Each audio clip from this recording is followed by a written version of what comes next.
सुप्रभात मेरे प्यारे बच्चों, कैसे हो आप लोग। मैं आशा करती हूँ कि आप लोग स्वस्थ होंगे। तो बच्चों, आज हम अपनी पाठ्य पुस्तक अड़हुल का पाठ 13 पढ़ने जा रहे हैं। ओके बच्चों, तो इस पाठ का नाम क्या है? प्रदूषण मुक्त दीपावली। तो इस पाठ के नाम से ही आपको समझ में आ रहा होगा कि हम किस चीज़ की बात कर रहे हैं। तो हम बात कर रहे हैं कि प्रदूषण जो होता है, प्रदूषण मतलब दूषित यानी कि गंदा यानी कि पॉल्यूटेड, मुक्त मतलब हटाना, मतलब उसके बगैर, दीपावली मतलब दीपावली का त्यौहार मतलब दूषित वातावरण के बगैर हमें दीपावली का त्यौहार मनाना है।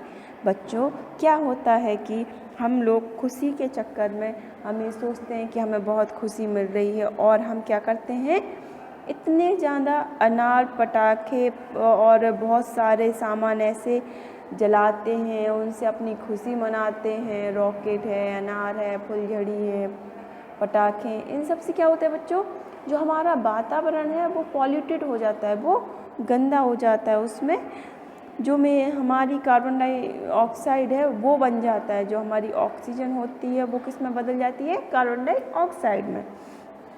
तो बच्चों, चलो हम इस पाठ का महत्व समझते हैं। इस पाठ का सार क्या है? यह पाठ साहित्य की संवाद विद्या में है, जिसमें यह संदेश दिया गया है कि अपने पर्यावरण को स्वच्छ तथा प्रदूषण रहित रखना चाहिए, क्योंकि स्वच्छ वातावरण हमारे लिए अत्यावश्यक है। तो बच्चों, इसमें क्या है कि दीपावली के पावन पर्व पर एक लड़का होता है जिसका नाम है मानिक। वह अपने पिताजी से कहता है कि मुझे पटाखे खरीदने हैं। तो उसके पिताजी समझाते हैं कि बेटे, पटाखे जो हैं वो वातावरण में धुआं छोड़ते हैं, जिससे क्या होता है, हमारा वातावरण प्रदूषित हो जाता है और हम लोग इसी प्रदूषित वातावरण में सांस लेते हैं। इसीलिए इसे प्रदूषित रहित दीपावली मनाने के लिए हमें पटाखे नहीं जलाने चाहिए। और दूसरी बात, जो ये पटाखे होते हैं वो फैक्ट्रियों में बनते हैं, जहाँ पर छोटे छोटे बच्चे काम करते हैं और वो पढ़ाई नहीं कर पाते हैं। इनका क्या काम होता है कि इन्हें बचपन से ही स्कूल नहीं जाने दिया जाता है और ना ही इनको शिक्षा दी जाती है, और उन्हें काम पर लगा दिया जाता है कि तुम जाओ और फैक्ट्रियों में काम करो और वहाँ पर पैसे कमाओ। तो उसके मानिक ने अपने पिताजी से वादा किया कि मैं अब हमेशा प्रदूषण मुक्त दीपावली मनाऊंगा। तो चलो बच्चों, पढ़ते हैं क्या बातचीत हुई मानिक और उसके पिताजी के बीच में। पिताजी और बेटा आपस में बातचीत करते हुए। मानिक: पिताजी, आप तो जानते हैं कि त्योहारों का समय चल रहा है। दशहरे के बाद हमारा सबसे अच्छा त्यौहार दीपावली आ रहा है। पिताजी: हाँ बेटा, दीपावली का पावन पर्व मतलब त्यौहार, फेस्टिवल तो आने ही वाला है। हम सब खूब धूमधाम से दीपावली मनाएंगे। बच्चों, हम सब बहुत खुश होते हैं ना कि दीपावली आने वाली है, अच्छी अच्छी मिठाइयाँ मिलेंगी, अच्छे अच्छे कपड़े, नए नए कपड़े मिलेंगे, अच्छे से सब सामान आएगा, नई नई चीज़ें आएंगी, साफ़ सफाई होगी घर की, है ना। तो मानिक क्या कहता है, फिर तो पिताजी इस बार आप हमारे लिए खूब सारे पटाखे लाएंगे। पिताजी: बेटा, क्या दीपावली की धूम केवल पटाखों से ही होती है क्या बम और अनार चलाने से ही दीपावली की रौनक आती है? मानिक: पर पिताजी, पटाखों के शोर से ही तो पता चलता है कि आज ही यह सुंदर पावन मतलब पवित्र पर्व है। पिताजी: नहीं बेटा, ऐसा नहीं है। दीपावली मनाने के और बहुत से तरीके हैं। अब उसके मानिक के पिताजी उसे समझा रहे हैं कि दीपावली मनाने के और क्या क्या तरीके हैं, कि हम लोग बिना पटाखे जलाए ही दीपावली मना सकते हैं। जैसे घर की साफ सफाई करना, दिए और मोमबत्तियाँ जलाना, घर को रंगीन बल्बों से सजाना, रंगोली बनाना, मिठाइयों की दुकानें सजना, दीपावली की मुबारक देना, मुबारक का मतलब है बेटा बधाइयाँ देना, दीपावली की पूजा करना, लक्ष्मी गणेश को पूजन आदि।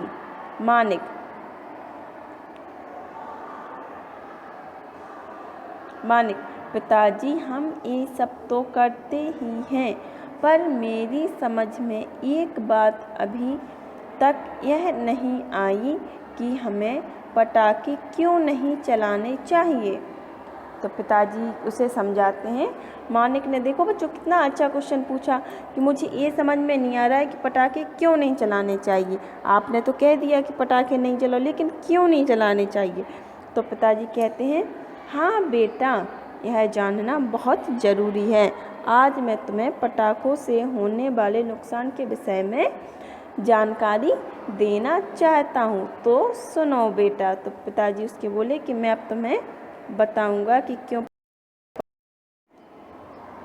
तो बच्चों, मानिक के पिताजी हैं, वो मानिक को पटाखों के विषय से होने वाले नुकसान की जानकारी देते हैं। तो वो कहते हैं कैसे, सुनो बेटा, पटाखों के अंदर एक ज्वलनशील पदार्थ होता है। ज्वलनशील का मतलब होता है आग से जलने वाला, जो आग के संपर्क में आने पर धमाका और धुआं करता है। यह धुआं तुरंत हमारे वातावरण में फैल जाता है। वातावरण का मतलब क्या होता है बच्चों, परिवेश, यानी कि एटमॉस्फेयर। इसी वातावरण में हमारे लिए प्राणवायु उपस्थित रहती है। प्राणवायु का मतलब क्या होता है बच्चों, जीने के लिए जो हमारी ऑक्सीजन गैस होती है, जो कि आवश्यक होती है, वो हमारे एटमॉस्फेयर में रहती है। क्योंकि जो हमारे पेड़ होते हैं ना, वो हमें ऑक्सीजन देते हैं, जिससे हम सांस लेते हैं। यह धुआं वायुमंडल में उपस्थित प्राणवायु में मिलकर हमारे शरीर के अंदर पहुंच जाता है। इस प्रदूषित का मतलब होता है दूषित, पॉल्यूटेड हवा के कारण हम अस्थमा जैसे रोगों के शिकार हो जाते हैं। हमारे फेफड़े खराब होने लगते हैं। मानिक, अच्छा पिताजी, फिर तो पटाखे बहुत ही नुकसानदायक है। नुकसानदायक का मतलब होता है हानिकारक हैं। मैं तो यह सब नहीं जानता था। इतने में मानिक की माताजी भी वहाँ आ जाती है। देखो बच्चों, अभी उसके पापा और मानिक के बीच में बात चल रही थी, लेकिन अब वहाँ कौन आ गया, अब वहाँ उसकी मम्मी भी आ गई।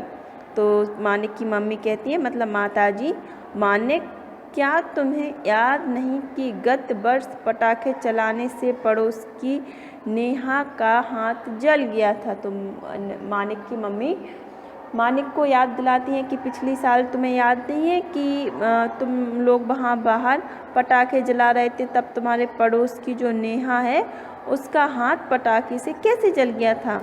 मानिक, अरे हाँ, वह कैसे हुआ था। तो मानिक बोला, हाँ हाँ, लेकिन कैसे हुआ था। माताजी कहती हैं, नेहा अपने घर के बाहर अनार पटाखे वाला जला रही थी कि अचानक वो अनार फट गया, जिसके कारण उसका हाथ जल गया था। तो मानिक बोला, और मानिक को उसकी मम्मी क्या समझा रही थी कि बेटा, जो अनार था उसके कारण उसका हाथ जल गया था। तो मानिक कहता है, अरे माँ, ये तो बहुत खतरनाक पटाखे हैं। खतरनाक का मतलब होता है जिससे डरना हो, मतलब कि डेंजरस, इनसे तो बहुत खतरा है। तो उसकी मम्मी कहती हैं, बेटा, तुम्हारे पिताजी उचित कह रहे हैं, हमें दीपावली को प्रदूषण रहित मनाना चाहिए। मतलब कि हमें स्वच्छ रखना चाहिए, अपना पॉल्यूशन स्वच्छ रखना चाहिए। हमारे यहाँ का वातावरण जो है वो अच्छा होना चाहिए, पॉल्यूशन फ्री होना चाहिए सब कुछ।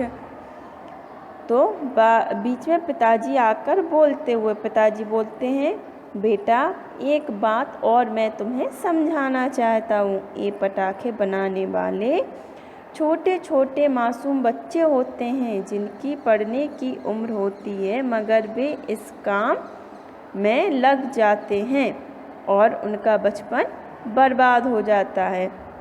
देखा बच्चों, जो गरीब बच्चे होते हैं ना जो रोड पर रहते हैं, फुटपाथ पे, उनके मम्मी पापा क्या करते हैं कि उन्हें ऐसे ही कामों में लगा देते हैं कि जाओ तुम इन ऐसी फैक्ट्रियों में काम करो, जिससे उनका घर चल सके। मानिक: पिताजी, हमें उन बच्चों को इन कामों से मुक्त करना चाहिए। जैसे जैसे पटाखे कम खरीदे जाएंगे, उनका उत्पादन भी कम हो जाएगा।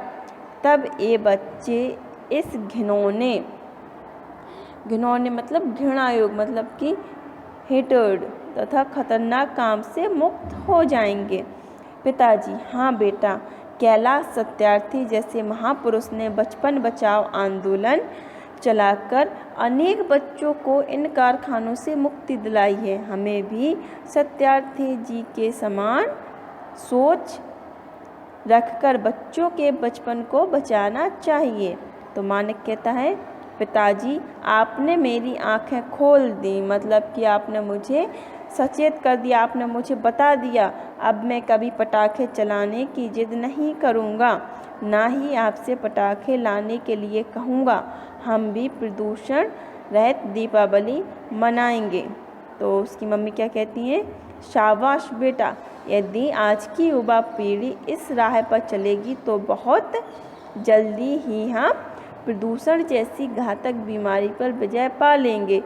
मानिक कहता है, धन्यवाद माताजी एवं पिताजी, आपने मुझे बहुत ज्ञान की बातें बताई। मैं आपके द्वारा दिए गए ज्ञान को मित्रों में भी बांटूंगा। देखा बच्चों, मानिक ने अपने मम्मी पापा की बात सुनी और वो मान गया कि हाँ, अब मैं पटाखे नहीं खरीदूंगा, क्योंकि इससे क्या होता है, इससे प्रदूषण फैलता है।